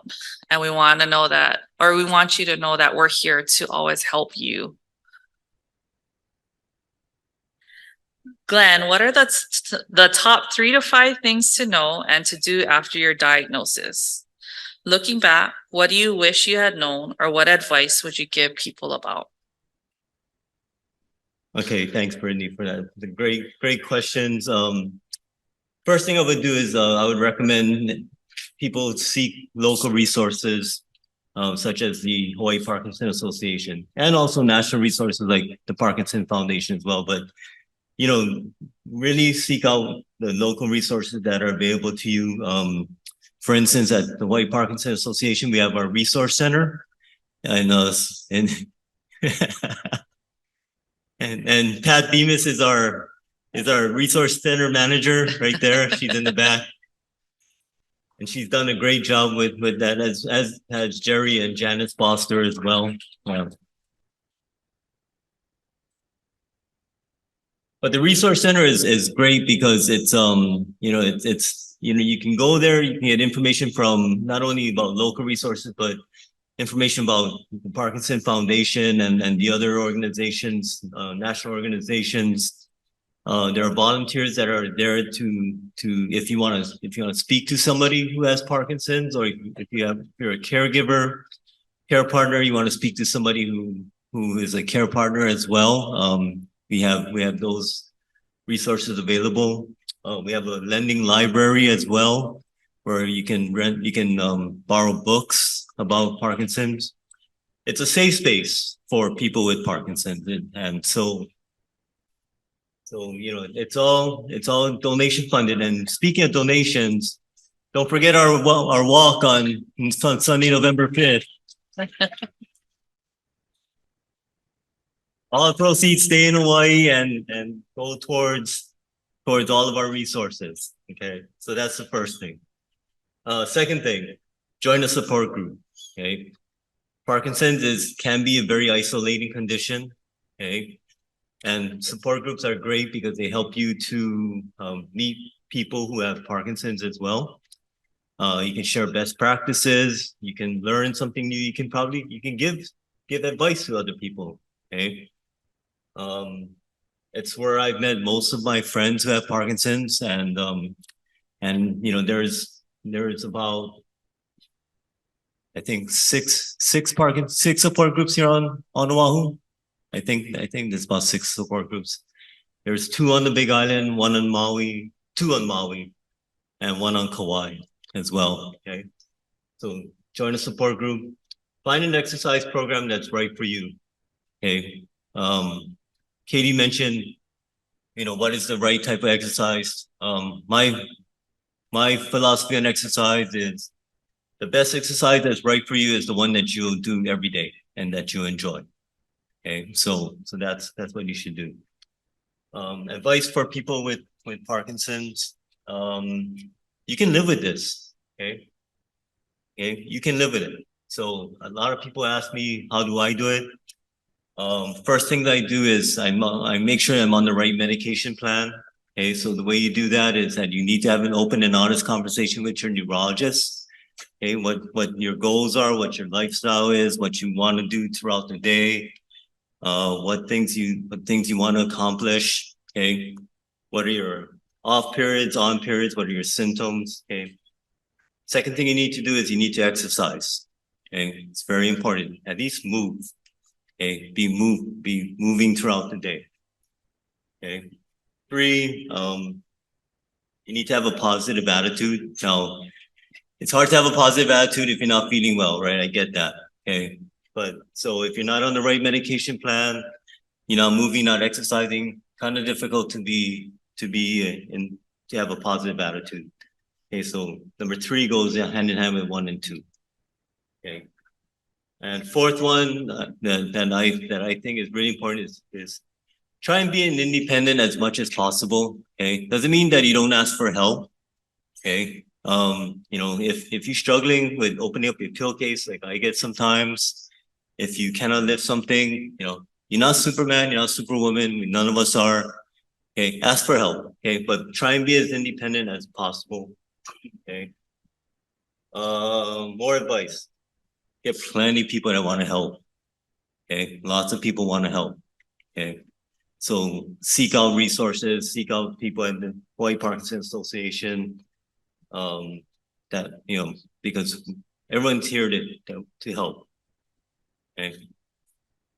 What I wish I knew when I wish I had known when I got diagnosed. One, that I didn't need to leave my career so quickly. Okay. Okay, so I had a 20+ year sales career and I left it pretty quickly right after I got diagnosed because I felt like it was just too much for me. Probably should have given myself a little bit more chance to figure out after my diagnosis. But you know, everything works out for a reason, and I think it's worked out pretty well for what I'm doing now. And I think the one other thing that I wish I knew then was that the perception that I became a different person was all in my head. Okay. I looked at myself and I said, well, you know, I have a masked face. I can't talk in front of people.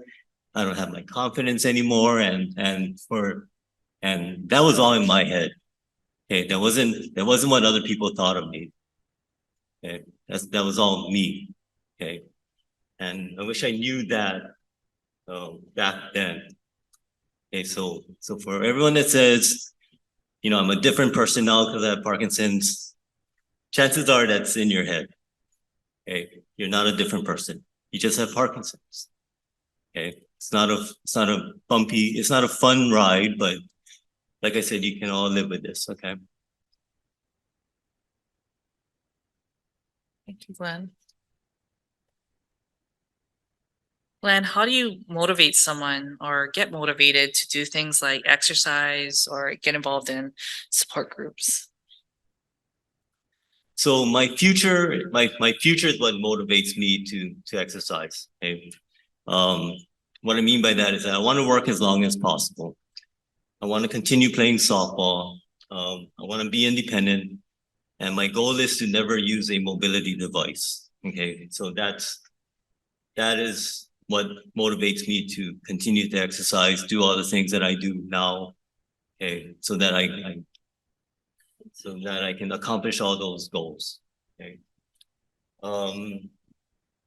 How do we motivate someone to exercise? So a question we ask in the fitness world is, what is your why? Okay. Why are you here? Why are you doing this? You know, why do you feel this will help you and others? Okay. So the reality is that it's really hard enough to get someone with or without PD, with or without Parkinson's to exercise, to come to a gym. Okay. At Fitness Therapy Hawaii, I tell our new trainers, I said, 90% of the battle for someone that comes in to work out is just showing up. Okay. Getting out of bed, getting out of the house, driving to the gym and working out. Okay. And that goes for people without Parkinson's.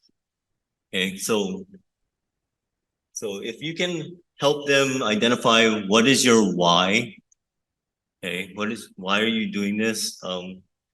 That helps in motivating a group that, let's be honest, okay, we all suffer from anxiety, we all suffer from apathy, okay, some form of depression, okay. But if we can answer, why are we doing this? Why are we here? You know, I mean, everyone's here for a reason, right? Today, everyone's here for a reason. You all want to learn more about Parkinson's, okay? So that is your why. Okay, and that's great. You know, I commend all of you for coming out here today.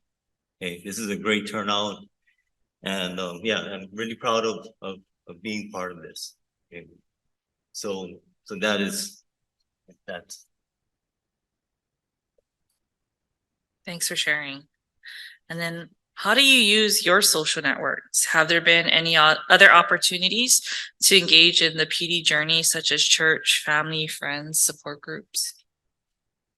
Yeah, so when I was diagnosed back in 2018, basically I told everybody, and everyone's different, right? Some people keep it to themselves. Some people share it on social media. Some people tell some friends. You know, I told everybody, and it wasn't because I was looking for pity or anything like that. I wanted to educate. I wanted to educate people about Parkinson's.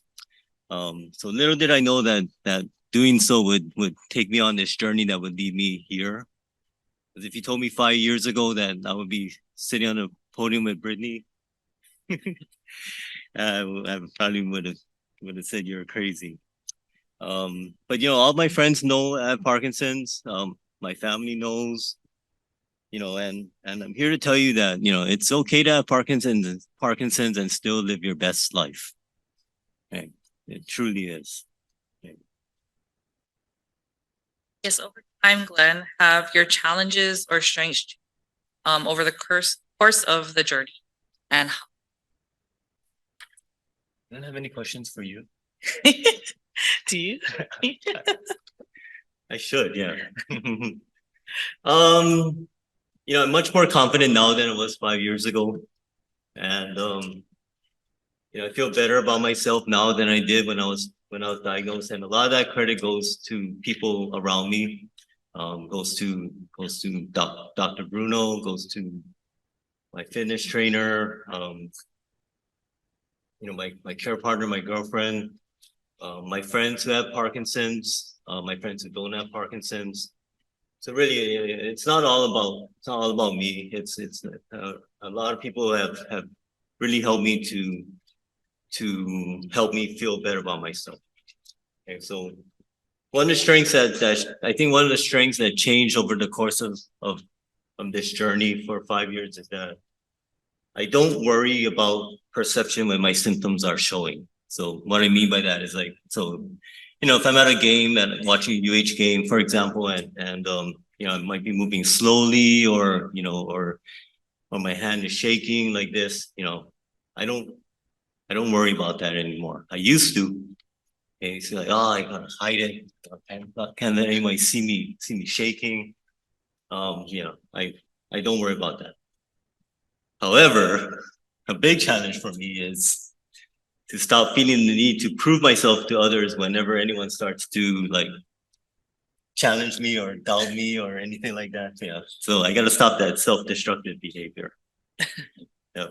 And then, you know, the final big challenge is, you know, keeping up my strength and my stamina to you know, keep up the hectic lifestyle that I have. Thank you so much, Glenn, for sharing. It's been really inspirational to hear everything that you've gone through and that you've been able to share with everybody here. So hopefully you guys will be able to take something away from that too. Thank you. Thank you very much. Thank you so much. And we are going to ask you just to stay put right where you are. And we're going to invite the rest of the speakers back up for a Q&A. Okay. I'm going to let you guys just kind of decide who you want to answer to. So please, like, let me know who would you like to answer. We had a lot of questions about complementary therapies. I think also sometimes called alternative therapies. We just had a lot of questions about things like Reiki, massage, things like that. And so I'm just wondering, opening it up to all speakers again, what is the role of complementary or alternative therapies? Can you hear me? Okay, so yeah, this is a question we get asked very frequently about the role of complementary alternative therapies or kind of broadly speaking, CAMs, complementary and alternative medicine. You know, typically, you know, myself as a physician of an allopathic medical school graduate, we kind of are more well versed and trained in what I would call conventional medicine and conventional therapies, which broadly speaking mean that there's data and science that have been done sort of comparing these treatments to placebos or shams, and therefore kind of giving good science and good data to back up the efficacy of these treatments. So on the other hand, sort of complementary and alternative treatments, falling sort of outside conventional medicine doesn't necessarily mean that they're not effective, just that they're not as kind of rigorously studied, you know, so to the point that we can sort of confidently recommend them for treatment. Now, that being said, we recognize that a lot of complementary medicines and treatments and therapies have been around for a long, long time. A lot of them have very long and complex histories and traditions. And generally speaking, we like to kind of work in conjunction with patients and providers of these alternative treatments, because a lot of them are truly complementary and that they do help in managing the symptoms of Parkinson's disease and others. So so that's sort of my general approach to them, is that I don't dissuade patients from complementary therapies unless there's concern on my part that they're potentially dangerous, or that they're cost prohibitive without giving the efficacy that they purport to do. So I'm generally very honest in my practice. In terms of the specific types of therapies, so there are several actually. So, well, I'll say that most of the different types of therapies have started to be researched in trials, usually kind of smaller, more subjective based trials.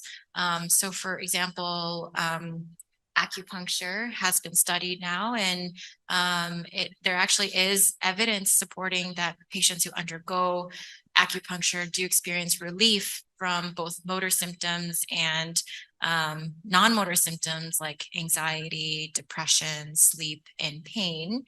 There have been a few head-to-head trials looking at acupuncture versus sham, which is sort of like a pseudo acupuncture where a practitioner will place sort of a different type of needle on a patient's skin, but not puncture the skin the way that acupuncture needles do. So it's kind of an interesting way to do a trial. And those trials have shown kind of variation in whether there's truly a difference between the acupuncture and the sham. So I think it's not completely convincing, although there are suggestions that these therapies do help. But relative to the dangers, which are pretty low, there aren't really any risks of acupuncture as long as it's done safely and by a practitioner who abides by regulations. There's very little risk to doing it.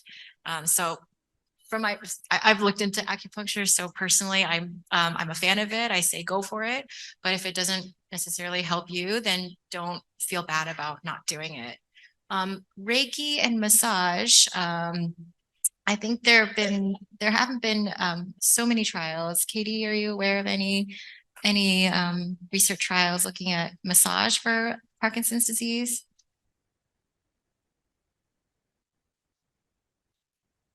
Okay, for other symptoms like pain. Okay, so mostly positive results. And again, these are fairly low risk of danger. So yeah, I'm generally very supportive and encouraging of patients who want to try these.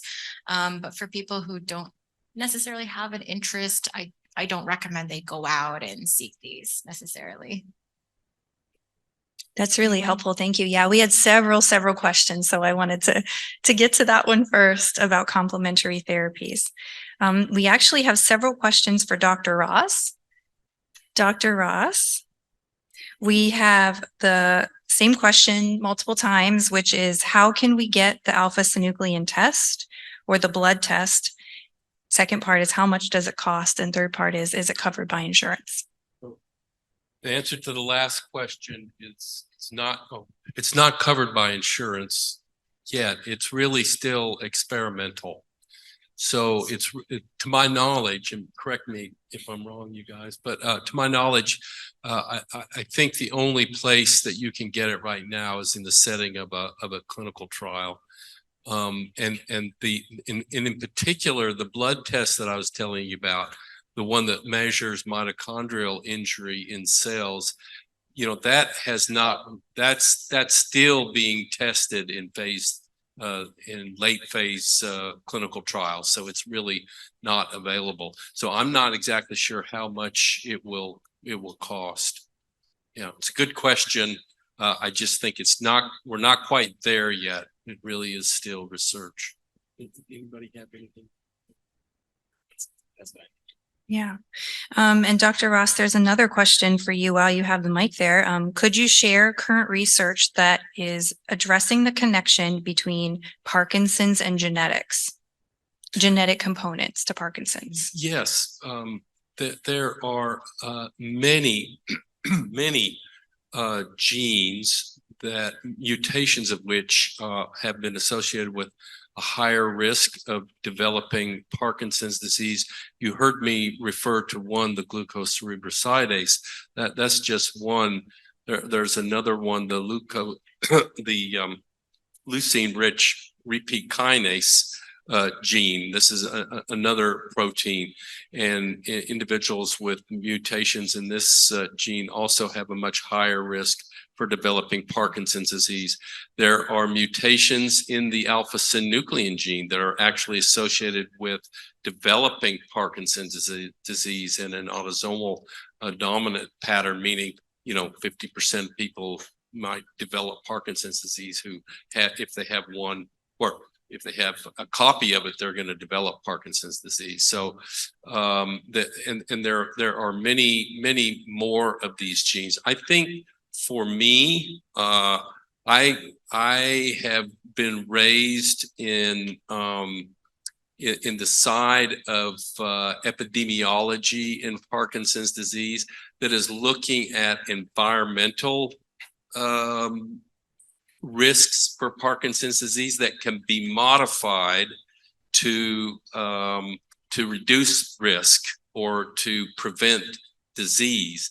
And for me, the most exciting thing about the genetic findings are some of these findings that show gene environmental associations.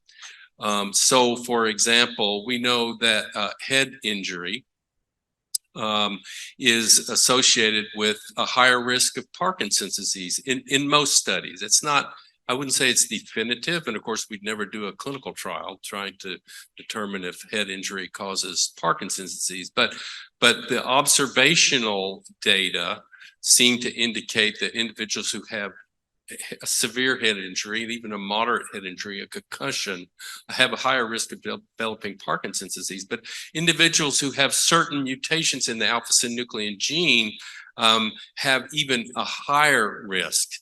So there are toxins associated with a higher risk of developing Parkinson's disease. So exposure, for example, to paraquat, or exposure to rotenone, some of these pesticides in the environment, have been associated with a higher risk of developing Parkinson's disease.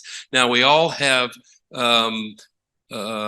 ways of clearing these chemicals out of our bodies, but there are actually genetic mutations associated with some of these clearance methods that are associated with slower clearance of that chemical. So the combination of having one of those genetic mutations make you not as able to clear that chemical associated with the exposure to the chemical itself, that seems to just really mushroom the risk for Parkinson's disease. So the saying goes that genetics load the gun and the environment pulls the trigger. Mm-hmm. So in other words, you need both. You need to have the gun and you need to have somebody pulling the trigger. And so that's a real exciting area for me in terms of research involved in the cause of Parkinson's disease. Wonderful. Thank you. Okay, I think this one is for Glen. And so, yeah, this one. Oh, did you need to write one? Krista can, yeah, she can help you. Thank you. So the question is, so this person is saying they know what they should do. They know what they're supposed to do, right? Because I know I'm supposed to exercise and eat well. But the question is, how do I get off my, you know that word?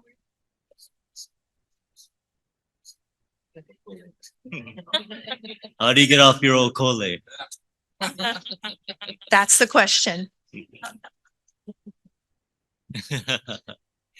That is the eternal question. How do you get off your okole and get up and exercise? Well, again, it comes down to what is your motivation? Okay, what is your motivation for exercise? You know, it's a common theme among people with Parkinson's to have apathy. Okay, and for me, what I think, and I don't have any clinical advice on this, but to me, Parkinson's is a living, breathing thing inside each and every one of us who has this condition. Okay. And it basically, it tells you right to your face that you don't want to do the things that you need to do in order to beat it or to delay it or slow it down. Okay. So it's really cruel in that way. Okay.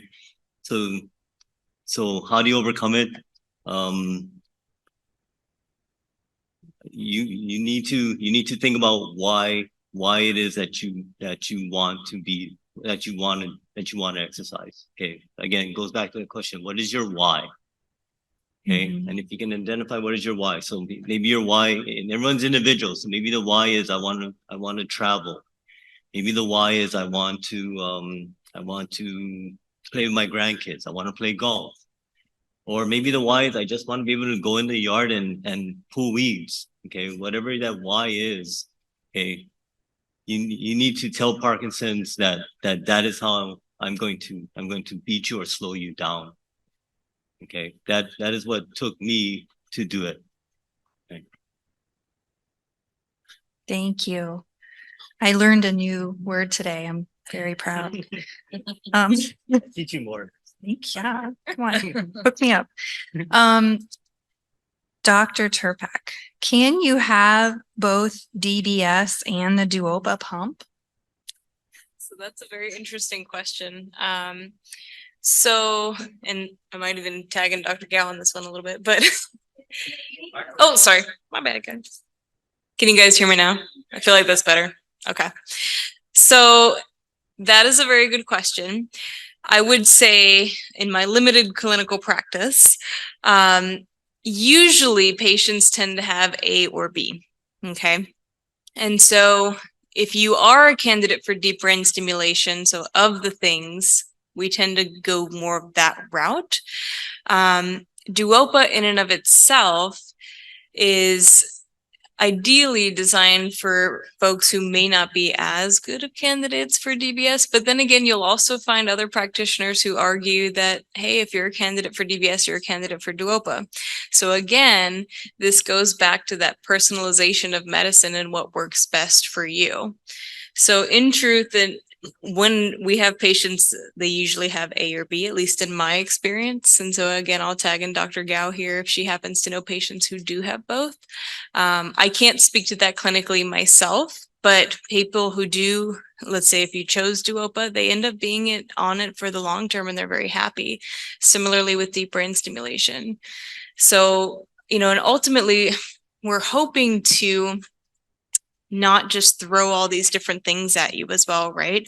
So thinking of the mechanism. So deep brain stimulation is supposed to address the symptoms that levodopa addresses, which is what is also being given in Duopa. It's a different formulation just through the intestine directly. The thought is that we're bypassing the oral absorption so that we can get more absorption directly into that intestine and have it have more efficacy in a more continuous dosage. So I would argue that your goals are almost a little bit different in some degrees. But yeah, Dr. Gao, if you would let me know about your experience. Thank you.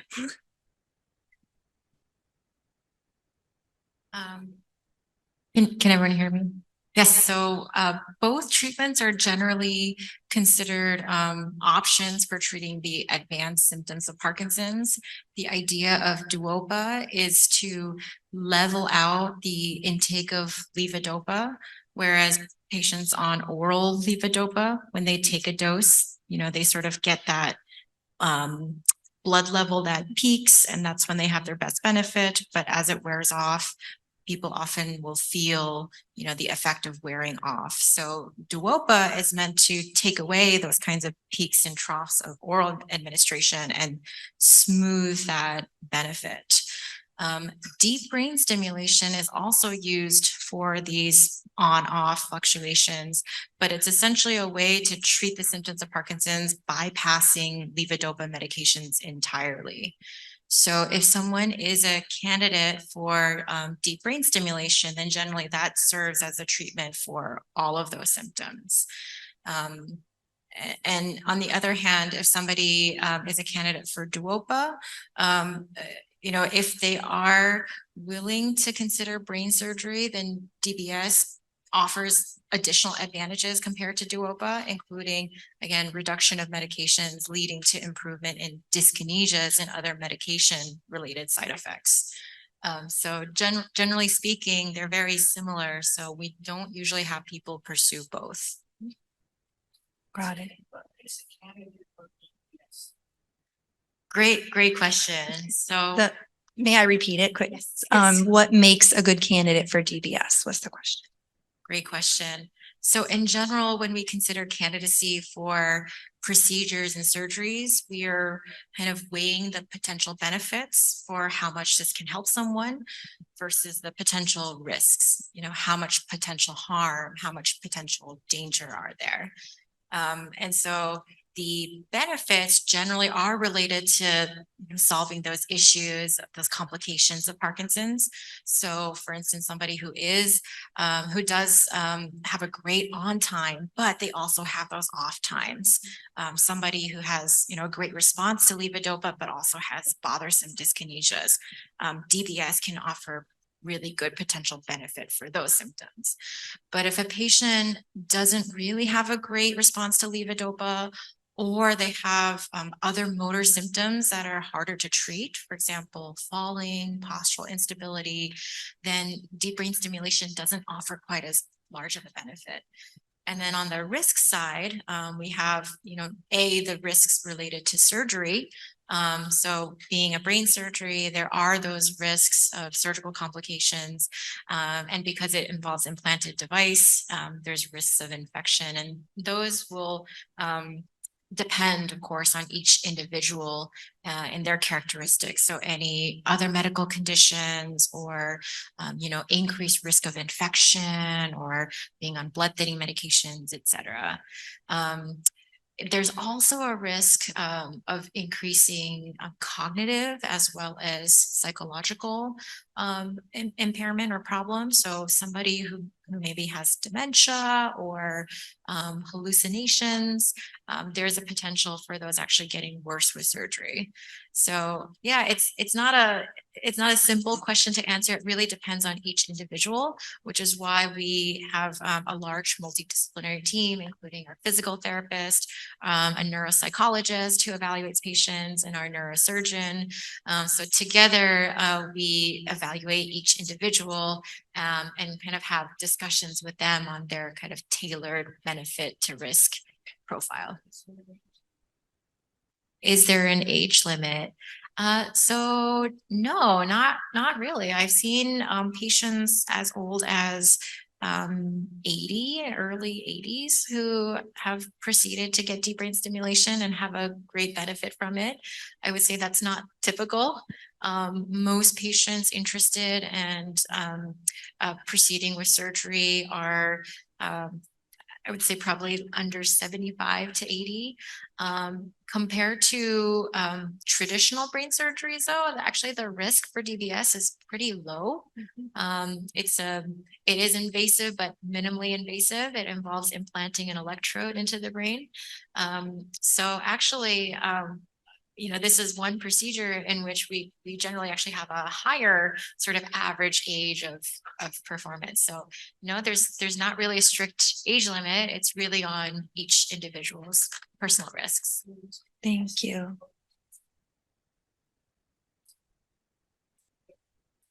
Yeah, what's the cost of surgery? So deep brain stimulation is covered by Medicare and by I think almost all commercial insurances and federal plans. I don't know the specifics on, the expected copay, but it's a good question. And generally when patients ask me, I advise them to just contact their payer and ask for a projected estimate. Thank you. Lots of interest about DBS. We do have a company here too, if there's other questions. So the next question is for Katie. There's a question about this word neuroplasticity. I know we hear it a lot. And what exactly does that mean and why do we want it? So yeah, I think a lot of folks have been talking about neuroplasticity lately. It's really just your brain and your nervous system's ability to change, to adapt based on what you're doing, any stimuli in the environment that you're in. And it could actually be good or bad. So sometimes we don't want negative neuroplasticity or maladaptive neuroplasticity.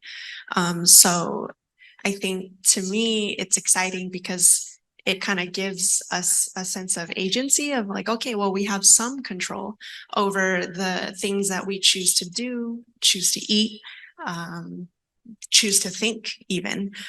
We know that anything in our life can lead to a change in our brain and our system, which is neuroplasticity.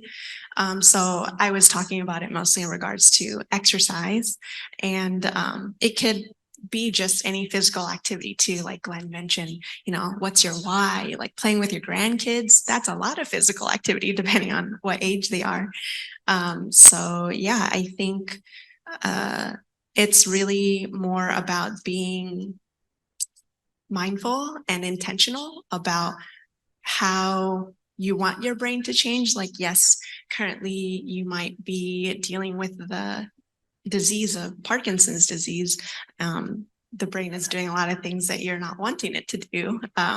But there are certain things that you can do to encourage your system and your brain to adapt and to still thrive, and do as much as your body will let you based on the things that you're presenting to your brain and your body.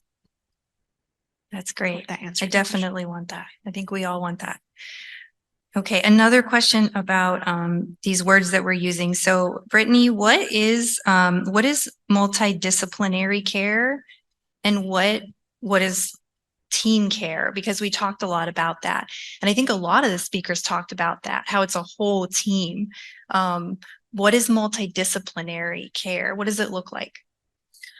So multidisciplinary care references to having different, not only like specialties, such as like if you're having GI issues, right? You would think you would consult a GI doctor, but also we're looking at even other specialties such as rehab, incorporating PT, OT, and speech into caring for somebody as a whole person and not just a neurological disease. So for certain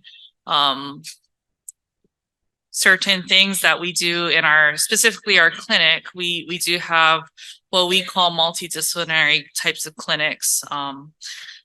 DBS candidacy is one where, as Dr. Gao mentioned, you're seeing not only a neurologist, but a neurosurgeon, a neuropsychologist, our rehab team, which is PT, OT, and speech, if applicable. And we're coming together as one to then make a decision to say, hey, maybe you are a candidate or not.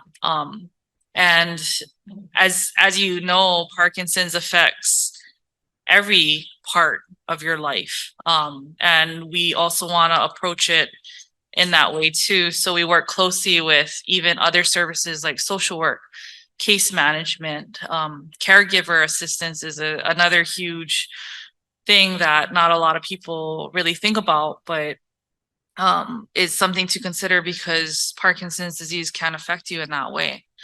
And that's what we're saying in terms of this multidisciplinary approach, is to look at it from all these different angles and to incorporate all these different specialists and use their special skills to help support you in a whole person type of way.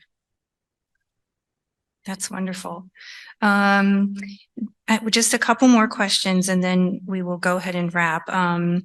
Let's see, Dr. Ross, one of these questions was about the earlier question. I guess somebody just turned it in. It's asking about TBI, traumatic brain injury, and its relationship to Parkinson's. And this person is wondering specifically if the VA has done any studies on TBI and Parkinson's. In regards to the VA, I'm not aware of any studies of head injury and Parkinson's disease. But there has been a fair amount of work done looking at the association of head injury and concussion with a higher risk of Parkinson's disease, and even looking at pathologically some of the proteins. Some of the earliest work was done at the Mayo Clinic, but since then there have been studies, all over the world that have suggested that a head injury is associated with a higher risk, and there's a dose effect there where multiple head injuries are associated with an even higher risk. I know it makes a lot of sense to look at the VA, and there may have been something that I missed. And if anybody knows, please chime in, but I'm just not aware of anything at the VA at this moment. One of the problems with head injury is documenting the exposure. It's difficult in a cross-sectional study. So when you do case control studies where you get a group of people with Parkinson's disease and a group of people without Parkinson's disease, and then you ask them questions about exposures in your life. And actually, the people with the Parkinson's disease are more likely to recall things because they've got stake. They've got skin in the game, whereas the control group is less likely. So you can get some kind of false associations from these cross-sectional studies. The best ones are studies that are designed to somehow ascertain the exposure very early before the person develops the condition, Parkinson's disease, and then follow that group over time to see if the people who actually reported a head injury in midlife or early life have Parkinson's disease in the future. Those studies are really difficult to do, and they're very expensive. So they're hard. And but I will say there's a twin study that seems to indicate that the twin with a head injury has a higher risk. There are not every study shows an association of head injury, but I think that there is, to me, a critical mass that suggests that it's something that we should pay attention to. And of course, it makes sense, right, to prevent head injuries and especially repeat head injuries. And of course, you're all reading about concussions in sports right now and the association with dementia. So I think that the study of head injury is really important. One thing, if you'll allow me, is that I just want to say about the genetics of Parkinson's disease is while there are a lot of genes that we've identified that are some mutations are associated with the higher risk and a very small number associated with actually developing the disease, these are still relatively uncommon in the overall picture of Parkinson's disease. And they tend to cluster among those individuals who have very young onset of Parkinson's disease. And so, the individuals with a positive family history and a very early onset of Parkinson's disease, I think we think harder about possible genetic connections. Great. Okay, and then we have one last question I'm going to ask. There are several more that came in, and I just want to remind everyone, you can write to our helpline, or if you asked a question that didn't get answered, let Krista know if you want us to write you back with that answer. We're happy to do that to make sure everybody gets their questions answered. So I guess it's less of a question and more of an acknowledgement. the care partners and caregivers in the room, thank you for being here. My brother has Parkinson's. He was diagnosed when he was 32. He spent a lot of time in the hospital. So it's personal to me, and I know how hard it is for you to be here too, and to be here. So I just want to thank the care partners and caregivers so much for being here, and open it up to the speakers to say, if there's anything you want to share as far as the caregiving journey, anything that's applicable for the care partners, as parting words before we wrap up.